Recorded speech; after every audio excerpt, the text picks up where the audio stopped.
একাদশে নাহিদ শরীফুল নেই, তাতে কি অস্ট্রেলিয়ার মাটিতে হাসান মাহমুদের বল যেন আগুনের গোলা। অস্ট্রেলিয়া ক্রিকেট একাদশকে বেঁধে ফেললেন ৩৫৫ রানেই। তবে বাংলাদেশের ব্যাটিং ব্যর্থতা এখনও রয়েছে অব্যাহত। ৩ দিনের প্রস্তুতি ম্যাচের প্রথম দিনটা ভালো কাটেনি বাংলাদেশের, কিন্তু দ্বিতীয় দিনে সম্পূর্ণ ঘুরে দাঁড়ায় বাংলাদেশের বোলিং বিভাগ। ২ উইকেটে ৫১ রান নিয়ে দিন শুরু করা অস্ট্রেলিয়া একাদশ শেষ পর্যন্ত অল আউট হয় ৩৫৫ রানে।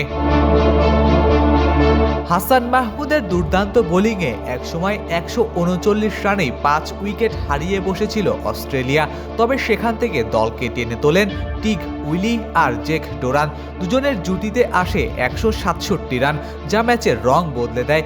শেষ পর্যন্ত ৯২ রানের লিড নিয়ে গুটিয়ে যায় অজিরা। বাংলাদেশের পেস বিভাগ থেকে আসে মোট ৮ উইকেট। হাসান মাহমুদ একাই নেন ৪টি, তাসকিন ২টি, খালেদ ও ইবাদত ১টি করে। স্পিনেও পিছিয়ে ছিলেন না মেহেদী হাসান মিরাজ। প্রথম ইনিংসের সেঞ্চুরিয়ান বল ঘুরিয়ে তুলে নেন আরও ২ উইকেট। বোলিং যেখানে স্বস্তির বার্তা দিচ্ছে, ব্যাটিং সেখানে বাড়াচ্ছে দুশ্চিন্তা। দ্বিতীয় ইনিংসেও একই ছবি। মাত্র ৫ ওভার ব্যাট করার সুযোগ পেয়েই ২ উইকেট হারায় বাংলাদেশ। থমসনের বলে সমান ৬ রান করে ফেরেন সাদমান ইসলাম আর মমিনুল হক। দিন শেষে স্কোরবোর্ডে ১৯ রান, পিছিয়ে ৭৩ রানে। অর্থাৎ বোলিং বিভাগ যে ভরসা তৈরি করছে, ব্যাটিং লাইন আপ যেন বারবার সেই ভরসায় চির ধরাচ্ছে। পেসাররা প্রমাণ করেছেন স্কোয়াডে অভিজ্ঞতার অভাব নেই।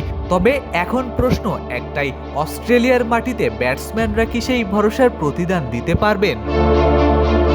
Ishtiaq Ahmed, daily cricket.